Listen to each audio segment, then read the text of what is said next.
السلام علیکم ورحمۃ اللہ وبرکاتہ۔ قابل قدر حضرات، پردہ نشین ماں اور بہنوں، آپ کافی دیر سے اس جلسہ کو سن رہے ہیں، دینی باتوں سے محظوظ ہو رہے ہیں، اور جیسا کہ میں اس جلسے کی روایت کو دیکھ رہا ہوں، مجھے لگ رہا ہے کہ ہر مقرر کو 1 گھنٹہ کا وقت یہاں کم از کم ضرور ملتا ہوگا، لیکن میں صرف 5 منٹ آپ کے درمیان رہوں گا اور اپنا 55 منٹ کا جو وقت ہے میں اپنے بزرگوں کے حوالے کرتا ہوں۔ اس طرح کے پروگرام میں اپنے وقت کی قربانی دینا میری عادت رہی ہے اور میں اپنا فرض بھی سمجھتا ہوں، کیونکہ میں ابھی طفل مکتب ہوں۔ ابھی پرسوں کی بات ہے، میں ممبئی سے دلی آیا تھا، دانشوران ایک اجلاس ہو رہا تھا اور میں نے اپنا وقت پروفیسر اختر الواصف صاحب کے حوالے کر دیا۔ حضرات،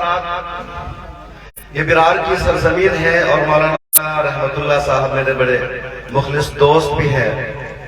میں عموماً جلسوں میں جاتا نہیں ہوں، جلسے سنا پہلے ضرور کرتا تھا۔ انہوں نے شروع میں کہا کہ آپ کو جلسے میں آنا ہے، میں نے انکار کیا، لیکن اسی دوران جامعۃ القاسم دارالعلوم الاسلامیہ سپول بہار میں میرا آج آنا ہوا۔ وہاں کا پروگرام تھا، وہاں کا جو پروگرام ہے اس طرح کے جلسوں سے ہٹ کر مختلف انداز کا ہوتا ہے، تو بہرحال میں نے کہا کہ آپ کے ہاں بھی حاضری ہوگی۔ مفتی ثناء الہدیٰ ویشالی صاحب بھی وہی تھے، تو بہرحال وہاں سے فارغ ہو کر میں یہاں آیا کہ اس جلسے میں بھی حاضری دی جائے، کیونکہ میرے دوست کا مدرسہ ہے اور برار کی سرزمین ہے اور اس سرزمین سے میرا قلبی رشتہ ہے۔ میں نے اپنے تعلیمی سفر کا آغاز اسی برار کی سرزمین سے کیا تھا۔ اسی گاؤں کے اس طرف ایک مدرسہ ہے جس کا نام ہے مدرسہ تعلیم الدین برار، اور اس مدرسہ کے بانی ہیں حضرت مولانا عبدالعزیز بہاری رحمت اللہ علیہ، جن کے نام سے یہ مدرسہ منسوب ہے۔ مدرسہ بہت قدیم بھی ہو چکا ہے اور شاید بہت مقدوش بھی۔ بہرحال اسی ادارے میں نے سال 2003 میں حفظ قرآن مکمل کیا تھا۔ یہ الگ بات ہے کہ اب تک میری دستار بندی نہیں ہو سکی۔ میرے ساتھ میرے دوست قمر تسلیم بھی وہاں تھے، قاری اور یہ مولانا مفتی رحمت اللہ بھی وہی زیر تعلیم تھے۔ بہرحال یہ ان کی خوش نصیبی ہے کہ وہ آگے بڑھے اور انہوں نے اپنے جد امجد کے نام سے ایک نیا ادارہ قائم کیا ہے، اور اس ادارے میں انہوں نے علم نافع آپ کو دینے کی کوشش کی۔ میں علم دین کی بات نہیں کر رہا ہوں، نہ علم دنیا کی بات کر رہا ہوں، بلکہ میں آپ سے علم نافع کی بات کر رہا ہوں۔ میں نے سنا یہاں چھوٹے چھوٹے بچے آئے، وہ اردو میں بھی تقریر کر رہے تھے، وہ انگریزی میں بھی گفتگو کر رہے تھے، وہ آپ کو نصیحت بھی کر رہے تھے، مکالمہ کے انداز میں سمجھا رہے تھے کہ آج کے حالات میں کرنا کیا ہے، زندگی کیسے گزارنی ہے، زندگی کا نظام کیسے چلانا ہے، اور اسی کو علم نافع کہتے ہیں۔ آج کی تاریخ میں جتنا ایک شخص کا، ایک مسلمان کا عالم دین ہونا، حافظ قرآن ہونا، مفتی ہونا، ماہر حدیث ہونا ضروری ہے، اتنا ہی ایک مسلمان کا ڈاکٹر ہونا، انجینئر بننا، ایس پی بننا، ڈی ایس پی بننا، کلیکٹر بننا، سی ایم بننا، پولیٹیشین بننا، جرنلسٹ بننا اور زندگی کے تمام شعبوں میں ہونا ضروری ہے۔ ہمارے یہاں ہمیشہ علم کی تقسیم کی جاتی ہے، دین کا علم، دنیا کا علم۔ مدرسہ میں پڑھنے والوں کو کہا جاتا ہے یہ کامیاب ہو گیا، یہ کامران ہو گیا۔ اسکول اور کالجز میں پڑھنے والے مسلمان بچوں کو کہا جاتا ہے وہ جہنمی ہو گیا، وہ برباد ہو گیا، وہ تباہ ہو گیا۔ خدا کی قسم یہ تقسیم ہی غلط ہے۔ اللہ کے رسول صلی اللہ علیہ وسلم نے کبھی علم کی تقسیم نہیں کی کہ دینی علم ہے، یہ دنیاوی علم ہے، یہ علم حاصل کرنے والا تباہ و برباد ہو گیا، وہ علم حاصل کرنے والا بامراد ہو گیا، بلکہ اللہ کے رسول صلی اللہ علیہ وسلم نے ہمیشہ علم نافع کی دعا مانگی ہے۔ اللہم انی اسألک علما نافعا۔ غزوہ بدر ہوتی ہے، مسلمانوں کی جیت ہوتی ہے، پہلی جنگ بھی اسلام کی، اور کفار مکہ قیدی بن کر کے آتے ہیں۔ حدیث میں موجود ہے، علماء کرام موجود ہے، میں پوری ذمہ داری کے ساتھ کہہ رہا ہوں کہ اللہ کے نبی صلی اللہ علیہ وسلم نے کفار مکہ کے قیدیوں سے کہا تھا کہ وہ صحابہ کرام کو تعلیم دیں۔ اب ذرا سوچیں، کفار مکہ نے جو قیدی تھے مدینہ میں، انہوں نے مسلمانوں کی کس چیز کی تعلیم دی ہوگی؟ کیا انہوں نے قرآن پڑھایا تھا مسلمانوں کو؟ کیا انہوں نے حدیث پڑھایا تھا؟ کیا انہوں نے صحابہ کی سیرت کا انہیں علم علم دیا تھا، ہرگز نہیں، بلکہ اس زمانے کا جو علم تھا، اس وقت کا جو موجودہ علم تھا، وہی ان کفار مکہ نے، ان کافروں نے، ان مشرکوں نے مسلمانوں کو پڑھایا تھا۔ آج کی تاریخ میں کوئی مسلمان خاتون تجارت کرتی ہے، کوئی مسلمان لڑکی پڑھتی ہے، کوئی مسلمان لڑکی ڈاکٹر بنتی ہے، تو ہمارا معاشرہ اسے حقارت کی نگاہوں سے دیکھتا ہے، اسے نیچی نگاہوں سے دیکھتا ہے، اس پر کئی طرح کے سنگین الزامات لگا دیے جاتے ہیں۔ آپ سوچئے، اللہ کے نبی صلی اللہ علیہ وسلم نے جس خاتون سے پہلی شادی کی تھی، اس خاتون کا نام ہے حضرت خدیجہ رضی اللہ تعالی عنہ۔ حضرت خدیجہ کون تھی؟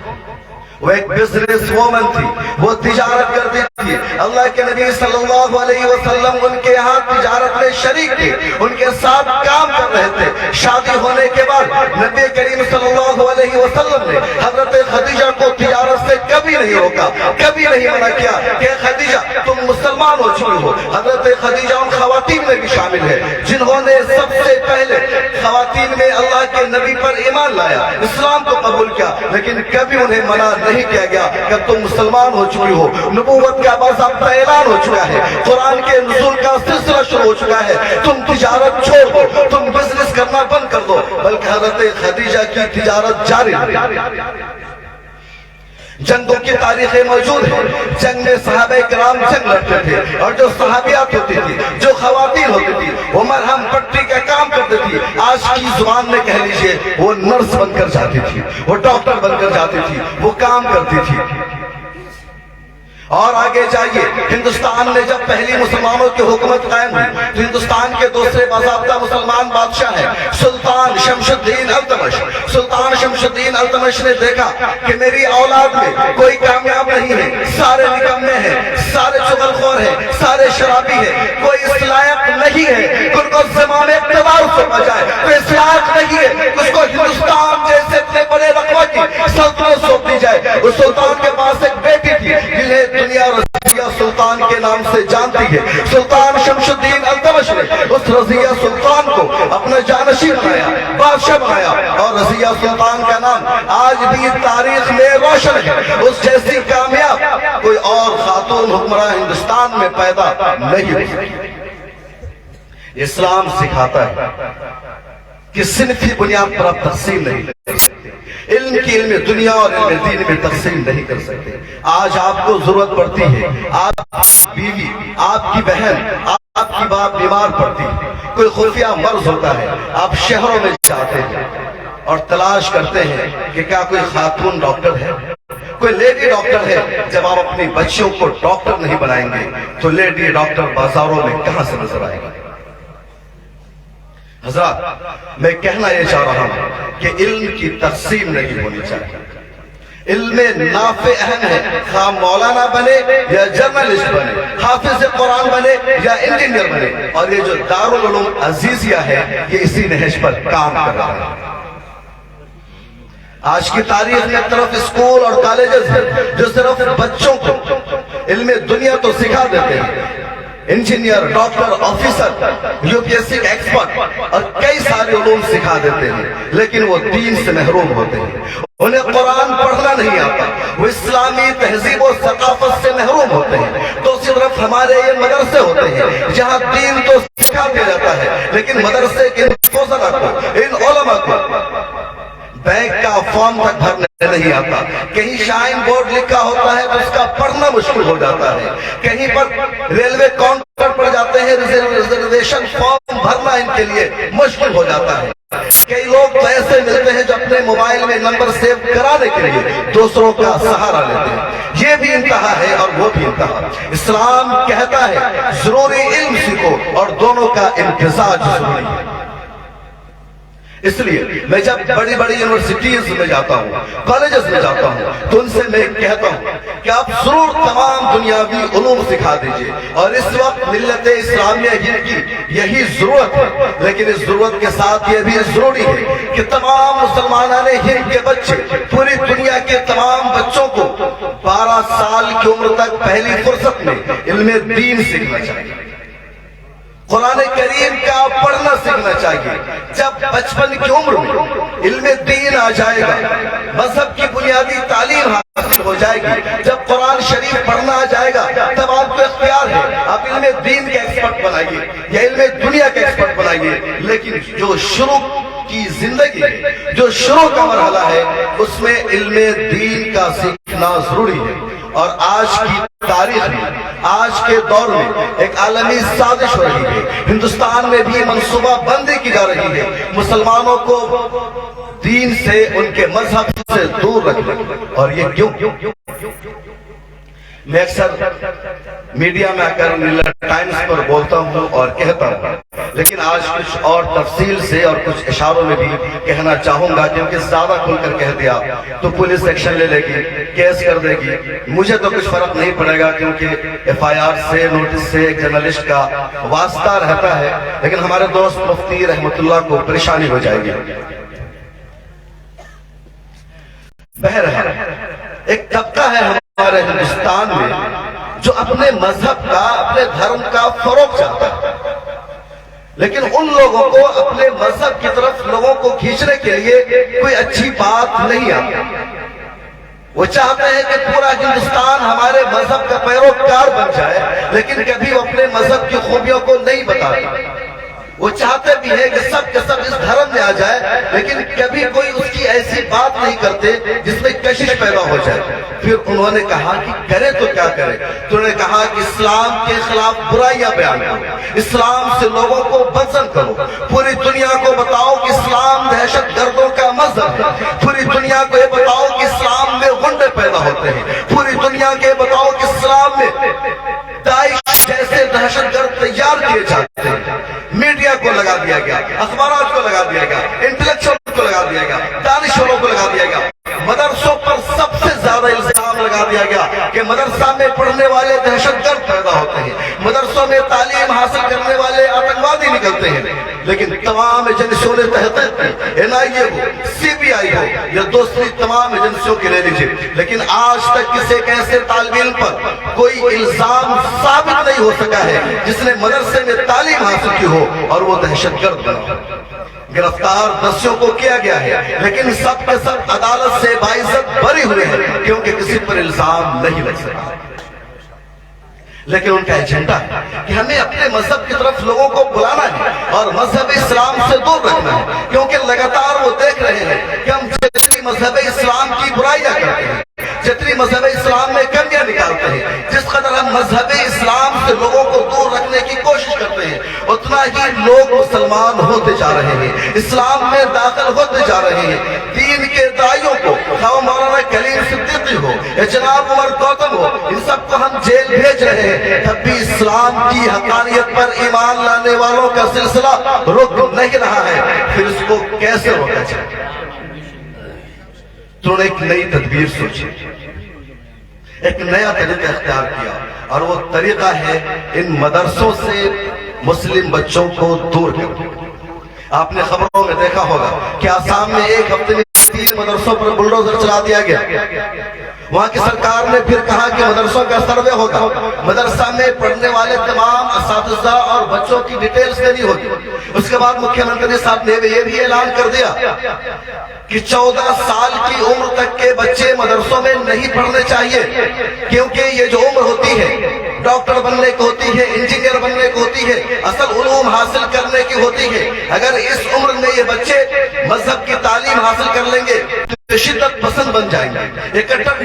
بن جائیں گے. اور اگر سچ پوچھے تو میں ان کو کہوں کہ کیا وہ سوچتے ہیں کہ سارے سنگی گنڈے بن جائیں گے, بجرنگ دل کے گنڈے بن جائیں گے کیا؟ بہرحال انہوں نے کہا کہ 14 سال کی ایج تک مسلمان بچوں کو مدرسوں میں نہیں پڑھنا چاہیے, کیونکہ اس ایج میں مذہب کی تعلیم حاصل کرنے کی وجہ سے شدت پسندی پیدا ہوتی ہے, انتہا پسندی پیدا ہوتی ہے. اتر پردیش میں مدرسوں کا سروے کرایا گیا, وہاں بھی مقصد یہی تھا کہ مدرسوں میں کمی نکالی جائے, یہاں سے چھوٹے بچوں کو دور رکھا جائے. ٹی وی چینلوں نے, ہمارے کئی صحافی دوستوں نے دن رات مدرسے پر الزام لگایا, ٹارگٹ کیا, نشانہ بنایا, کہا مدرسے کے بچوں کی زندگی برباد کی جا رہی ہے, ان کو بنیادی تعلیم نہیں دی جا رہی ہے, ان کو جاہل بنایا جا رہا ہے. یہ سب کیوں کر رہے تھے؟ اس لیے ان کو پتا ہے کہ چھوٹی عمر میں جب مذہب کی تعلیم حاصل ہو جاتی ہے تو ذہنی طور پر تربیت ہو جاتی ہے، فکر محفوظ ہو جاتی ہے، پھر وہ بچہ ڈاکٹر بنے، انجینئر بنے، یونیورسٹی کے ماحول میں رہے، کالج کے ماحول میں رہے، جامعہ ملیہ اسلامیہ میں جا کر تعلیم حاصل کرے، علی گڑھ میں پہنچ جائے یا پھر جواہر لال نہرو یونیورسٹی میں جا کر رہے، جہاں کمیونزم کا غلبہ ہے، جہاں لبرلزم کا غلبہ ہے، اس کی تہذیب پر، اس کی فکر پر کچھ فرق نہیں پڑے گا۔ اس لیے انہوں نے چاہا کہ مسلمان بچوں کو شروع سے ہی مذہب کی تعلیم سے دور کر دو، تاکہ مذہب کی تعلیم سے دور ہو جائے، ان کی فکری تربیت مذہب کے مطابق نہ ہو، پھر وہ الحاد کا راستہ اختیار کر لیں، وہ لبرلزم کا راستہ اختیار کر لیں، وہ سیکولرزم کا راستہ اختیار کر لیں، مذہب سے دور ہو جائے، اسلام کی تعلیمات سے دور ہو جائے، قرآن کی ہدایات سے دور ہو جائے، اسلام کی تہذیب و ثقافت سے دور ہو جائے۔ اور یہ ایک چیلنج ہے، ایک بہت بڑا مسئلہ ہے، اور اگر آپ اس سازش کو ناکام بنانا چاہتے ہیں،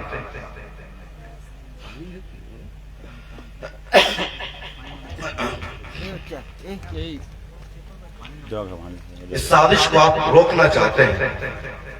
تو ضروری ہے کہ کوئی بھی اپنے بچوں کو شروع کی عمر تک مدرسوں میں بھیجے، دارالعلوم عزیزیہ کے انتخاب کیجیے، دارالعلوم بالاصاد کے انتخاب کیجیے، کنوا کے انتخاب کیجیے، کسی بھی مدرسے کے انتخاب کیجیے یا کسی مکتب کے انتخاب کر لیجیے، لیکن اپنے بچوں کو شروع کی عمر تک اور کم از کم 10 سال تک 12 سال تک مدرسوں میں ضرور بھیجیے۔ اس عمر تک بچوں کو مذہب کی ضروری اور بنیادی تعلیم مل جاتی ہے، اس کے بعد آپ کو اختیار ہے، آپ جس شعبے میں لگانا چاہے لگائیے، آپ کو اتنا ہی ثواب ملے گا جتنا عالم بنانے پر ہوگا، اتنا ہی ثواب ملے گا جتنا ڈاکٹر بنانے پر ہوگا، کوئی تفریق نہیں ہوگی، علم نافع ہونا ضروری ہے۔ مولانا بدرود صاحب ابھی واقعہ بتا رہے تھے کہ وکیل کے بیٹے نے فلم کا ایک ڈائیلاگ بتا دیا، وہ زمانہ جو ان کا انداز ہے، میں کہتا ہوں وکیل کے بیٹے نے اس لیے ایسا کہا کیونکہ اس کی فکری تربیت نہیں ہوئی تھی۔ وکیل بننا غلط نہیں ہے، آج کی تاریخ میں سب سے زیادہ مسلمانوں کو وکیلوں کی ضرورت ہے، ہزاروں مسلمان جیلوں میں بند ہیں، پولیس کی دشمنی کی وجہ سے، سازش کی وجہ سے، تعصب کی وجہ سے، یا پھر آپسی لڑائی کی وجہ سے، کیونکہ ہم بھی آپس میں بہت زیادہ لڑائی کرتے ہیں، کبھی زمین کے لیے، کبھی آڑی کے لیے، کبھی پانی ٹپکانے کے لیے، کبھی سڑکوں کا استعمال کرنے کے لیے، لیکن وہ سب کے سب جیل میں بند ہے کیونکہ ہمارے پاس لائرز ہیں، ہمارے پاس وکیل نہیں ہے جو ان کا کیس لڑ سکے۔ سپریم کورٹ کے وکیلوں کی میں فہرست نکالتا ہوں تو چند وکیل نظر آتے ہیں، ہمارے پاس بڑے بڑے ہسپتالوں میں ڈاکٹرز اچھے نہیں ہیں، چند ایک ڈاکٹر ملتے ہیں، ہم ایم پیز کی تعداد کو اٹھا کر دیکھتے ہیں، مسلمان سیاستداں بہت کم نظر آتے ہیں۔ آپ سیتامڑھی کی تاریخ اٹھا کر دیکھ لیجئے، پورے سیتامڑھی میں کتنے مسلمان سیاستداں آپ کو نظر آتے ہیں؟ یہ سب اس وجہ سے کیونکہ ہم بنانا نہیں چاہتے، اگر کوئی بنتا بھی ہے تو پھر ہمارا شکوہ ہوتا ہے کہ وکیل بنا لیکن برباد ہو گیا، یہ ڈاکٹر بنا لیکن مذہب سے دور ہو گیا، یہ سیاستداں بنا لیکن مذہب سے دور ہو گیا۔ یہ ساری باتیں اسی وجہ سے ہوتی ہے کیونکہ بچپن میں ان کی مذہبی خطوط پر تربیت نہیں ہوئی تھی، ان کو پہلے دنوں میں شروع کے دنوں میں مکتب میں قرآن شریف سیکھنے کے لیے نہیں بھیجا گیا تھا، اس لیے یہ سارے امراض پیدا ہوتے ہیں۔ اور جو مدرسہ کے ذمہ دار اگر میری بات کو سن رہے ہیں تو میں ان سے کہنا چاہوں گا کہ آپ اپنے مدرسے کے نظام کو بدلیے، سسٹم کو بدلیے، اچھا طریقہ اپنائیے، اپنے بچوں کو ایسا ماحول دیجیے کہ ہر کوئی، خواہ وہ غریب کی اولاد ہو یا امیر کی اولاد ہو، ایک شخص معمولی ہو یا سیٹ ہو، وہ چاہے مجبور ہو جائے کہ ہمارا بچہ اسی دارالعلوم عزیزیہ میں پڑھے، اور اس کے لیے آپ کو بہتر انوائرمنٹ دینا ہوگا، بہتر ماحول دینا ہوگا، تو ہر کوئی آپ کے مدرسے میں آئے گا، کیونکہ ہر کوئی اپنے بچے کے مستقبل کو روشن، کامیاب اور تابناک بنانا چاہتا ہے، لیکن ہمارے ادارے ان کو ایسی سہولیات نہیں دیتے ہیں، ان کو ایسی فیسلٹیز نہیں دیتے ہیں، اس وجہ سے بچے اچھی تعلیم حاصل کرنے سے، اسلامی تہذیب حاصل کرنے سے محروم ہو جاتے ہیں، اور پھر مجبوری میں والدین اپنے بچوں کو ایسے اسکولوں میں بھیج دیتے ہیں جہاں انہیں صحیح تربیت نہیں مل پاتی ہے، جہاں انہیں صحیح رہنمائی نہیں مل پاتی ہے، اور وہی بچے آگے چل کے لبرلزم کا راستہ اختیار کر لیتے ہیں، الحاد کے راستے پر پہنچ جاتے ہیں، اور پھر ہم روتے ہیں۔ واٹس ایپ پر آپ میں سے بہت سارے لوگ فارورڈ میسج کرتے ہیں کہ آج فلاں مسلمان لڑکی فلاں لڑکے کے ساتھ بھاگ کے، فلاں نے آج ارتداد کا راستہ اختیار کر لیا، اس نے اپنا دھرم اور مذہب تبدیل کر لیا۔ یہ سب اس وجہ سے کہ شروع میں ان کی مذہبی خطوط پر تربیت نہیں ہو سکی، اور ذمہ دار صرف ان کے والدین نہیں بلکہ ہمارے علماء کرام، مدارس کے ذمہ داران، اسکول کے ذمہ داران، جنہوں نے ایسا ماحول فراہم نہیں کیا۔ اس لیے ان چیزوں پر توجہ دینے کی ضرورت ہے، اور انہی باتوں کے ساتھ میں اپنی گفتگو ختم کروں گا، لیکن اس سے پہلے آپ کو اکبر الہ آبادی کا ایک شعر سنا دوں جنہوں نے اسی طرح کے حالات کے لیے کہا ہے کہ تم شوق سے کالج میں پڑھو، پارک میں پھولو، تم شوق سے کالج میں پڑھو، پارک میں پھولو، اجازت ہے غباروں میں اڑو، چرخ پہ جھولو، بس ایک سخن بندے عاجز کی رہے یاد، تم اللہ کی اور اپنی حقیقت کو نہ بھولو۔ خواتین و حضرات، اتنا شاندار اور کامیاب جلسہ کے انعقاد کے لیے میں اپنے دوست مولانا مفتی رحمت اللہ صاحب کو مبارکباد دینا چاہتا ہوں۔ میں ابھی رات کے 10 بجے سپول سے اپنے گھر پہنچا تو میرا چھوٹا بھائی ہے محمد افسر، میں نے اس سے کہا کہ آج کل جلسے میں لوگ جاتے ہیں کیا؟ اس نے کہا جلسے میں لوگوں نے جانا بند کر دیا ہے۔ وہ پہلے کا زمانہ تھا جب رات رات بھر کے جلسے ہوتے تھے، لوگ گانے گاتے تھے، شاعری ہوتی تھی، تقریریں ہوتی تھی، لوگ سنتے تھے، فجر کی اذان ہوتی تھی، پھر جا کر لوگ سو جاتے تھے۔ کئی جگہوں پر 2-2 دن کا جلسہ ہوتا تھا، لیکن اب لوگوں نے جانا بند کر دیا ہے۔ اس نے تو یہ بھی کہا کہ بالا سعد جیسے مدرسے کا جلسہ بھی اب فلوپ اور ناکام ہونے لگا ہے، لیکن مجھے خوشی ہے یہاں دیکھ کر کہ 1 کلومیٹر پہلے سے لوگوں کی لائن لڑی ہوئی تھی، آنے میں دشواری ہوئی، ٹریفک، اور اتنے سارے لوگ، اور رات کے 2:30-3 بجے تک آپ لوگ جمع ہیں، باتوں کو سن رہے ہیں، ادھر خواتین موجود ہیں، باہر میلہ لگا ہوا ہے۔ تو بہرحال آج کے اس دور میں جب لوگوں کا جلسوں میں جانے کا من نہیں کر رہا ہے، اور اچھائی اگر من نہیں کر رہا ہے، تو اس دور میں بھی یہ جلسہ کامیاب ہو گیا ہے، اس کے لیے مبارکباد کے حقدار ہیں۔ انہی باتوں کے ساتھ میں آپ سب سے رخصت چاہتا ہوں۔ شکریہ، اللہ حافظ۔ ماشاءاللہ حضرات، یہ تھے جناب حضرت مولانا مفتی شمس تبریز صاحب قاسمی دعوت برکاتہ بنا لیا، ایک اچھا پیغام، اچھا میسج دے رہے تھے کہ کبھی آجوج کہتا ہے، کبھی ماجوج کہتا ہے، وہ اپنے آپ کو اس دور کا معبود کہتا ہے، اسے کہہ دو کہ یہ ذرے عدل کی تبلیغ کرتے ہیں، وہ پاگل مدرسوں کی مٹی کو بارود کہتا ہے۔ یہاں پہ انسپکٹر صاحب بھی موجود ہیں۔ ہم وطن ہے، انہیں بے سود نہ سمجھا جائے، ہم وطن ہے، انہیں بے سود نہ سمجھا جائے، پیاز کے پھولوں کو بارود نہ سمجھا جائے، اور جو ہے مجرم اسے سولی پہ چڑھا دو، لیکن ہر مسلمان کو داؤد نہ سمجھا جائے۔ ایک اچھا پیغام، اچھا میسج دے کر کے حضرت مولانا مفتی شمس تبریز صاحب قاسمی دعوت برکاتہ بنا لیا، آپ سے اور ہم سے رخصت ہوئے۔